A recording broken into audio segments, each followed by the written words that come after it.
संदीप ने अपनी माँ के कहने पर गांव में शादी कर ली थी। लड़की का नाम था सुनीता।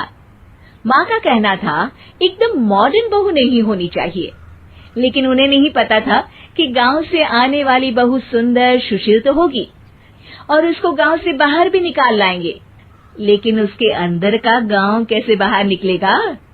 शादी के कुछ दिन बाद, माँ टिफिन तो देना जरा। बेटा अब तो स्कूल नहीं ऑफिस जाता है, माँ से नहीं अपनी बीवी से टिफिन मांगा कर। ओके माँ। सुनीता टिफिन ले आओ। जी लो टिफिन, इसके अंदर पिस्ता डाल दिया है। पिस्ता? पिस्ता क्यों? सास जी ने बोला था ना कि आपको पिस्ता बहुत पसंद है। ओहो, मैंने पिस्ता नहीं पास्ता बोला था, पास्ता। पास्ता? कहीं होता है पास्ता? अरे बेटी तू रहने दे, मैं बना दूंगी। अच्छा किया कि पाव भाजी बनाने का नहीं बोला, वरना किसी के पाव बना देती है। सुनीता को बुरा लगता है, लेकिन उसकी नादान हरकतें कम नहीं होती। ऐसे ही एक दिन, अरे तुमने ये क्या लगाया है? अरे आप वो फूस फूस करके लगाते हैं ना, वही। डियो?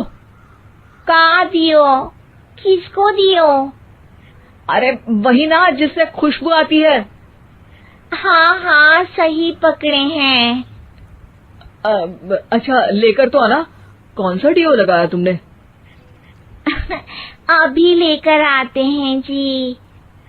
संदीप की बात मानकर सुनीता अंदर से खुशबू वाला फुसफुस लेकर आती है। ओएमजी! ओएमजी मतलब ओ माय गणेश ना। अरे ओएमजी छोड़ो, और ये खुशबू वाला फुसफुस की बात कर रही थी तुम? हाँ इसी की, फिर से सही पकड़े हैं। अरे देवी, लेकिन आप सही नहीं पकड़े हैं, ये डियो नहीं है। डियो नहीं है तो क्या लियो है? अरे ये रूम फ्रेशनर है, जिसको कमरे में छिड़कते हैं, खुद पर नहीं। कोई बात नहीं, माँ कहती थी आत्मा किराएदार है, शरीर एक किराए का कर्म। हम शरीर पे ये डाल लिए तो क्या फर्क पड़ जाएगा। अरे बहू, ओ बहू, मेरे लिए फल तो ले आ, फिर मैं बाजार जाऊंगी। सुनीता अपनी सास के लिए फल लेकर आती है। अरे बेटा, पपीता, तरबूज और सेब फल ऐसे कैसे खा लूं? काट कर तो ले आ। माँ जी, मेरे गांव में तो खेत से उठा के सीधा खा लेते हैं। अरे ये तेरा गांव नहीं है ना। अरे संदीप, तू ही कुछ समझा देना इसको बेटा। मैं कैसे समझाऊं माँ, ये तो माइक्रोवेव को भी भट्टी बोलती है। कल मैंने बोला हाय कैसी हो, तो बोलती है किसी को हाय नहीं लगानी चाहिए। अरे सुनीता, तेरा क्या होगा?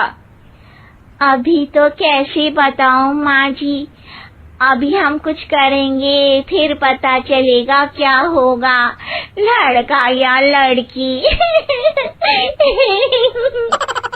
हे भगवान, कहाँ से आ गई है? रामपुर से जी, आप ही तो लेकर आए थे मुझे। अरे मुझे माफ कर दो। पहले कोई गलती तो करिए जी, आपकी तो सारी गलती माफ कर देंगे हम। हाँ अरे बहू, मेरी बात सुन। फल यानी कि फ्रूट जब भी लाए ना तो काट कर लाना, ठीक है? जी ठीक है माँ जी, फल यानी फ्रूट यानी काट के लाऊंगी। सुनीता रोज ही कोई ऐसी हरकत कर देती जिसकी वजह से उसे घर में दो बातें सुननी पड़ती। एक दिन, माँ मेरे बॉस घर पर आने वाले हैं शाम को, उनका बर्थडे है, फैमिली साथ नहीं रहती उनके, तो यही पार्टी कर लेंगे। उनको अच्छा लगा तो शायद मेरा प्रमोशन भी हो जाएगा। मैं ना फ्रूट केक लाकर फ्रिज में रख दूंगी और तेरे साथ आज खाना मैं बनाऊंगी, ताकि जब साहब आए तो खाने में कोई गड़बड़ ना हो। शाम को जब सारी तैयारियां हो जाती है, संदीप के साथ बड़े साहब भी घर आते हैं। फ्रूट केक तो ले आना बहू, फिर खाना खाएंगे। अरे इस सब की क्या जरूरत थी, आपने बुलाया वही काफी है। सर, आपका परिवार शहर में नहीं है तो हम ही आपके परिवार जैसे हैं सर। इतने में ही सुनीता फ्रूट केक लेकर आती है और बड़े साहब की टेबल पर रख देती है, और जैसे ही केक के ऊपर का बॉक्स हटाती है, ओह, ये क्या है? केक तो कटा हुआ है, मैं तो ऐसा नहीं लाई थी। आप मुझे शाबाशी दे सकती है माँ जी, मैंने ही केक काट दिया।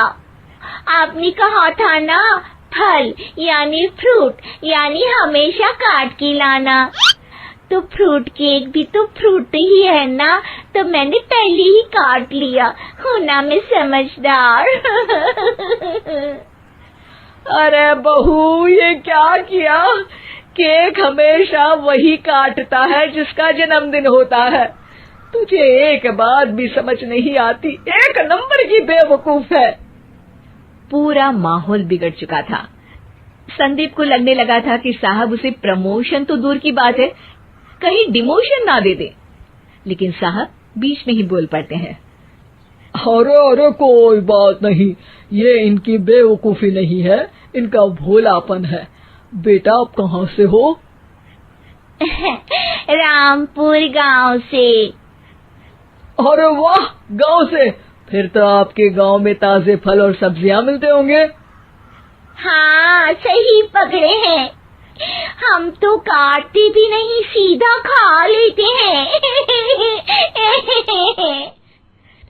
मैं ना एक बार तुम्हारे गांव घूमने जरूर चलूंगा।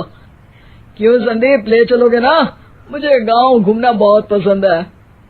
बस फिर क्या था, संदीप और सास दोनों खुश हो गए, क्योंकि साहब को सुनीता ने गांव की बात करके खुश कर दिया था।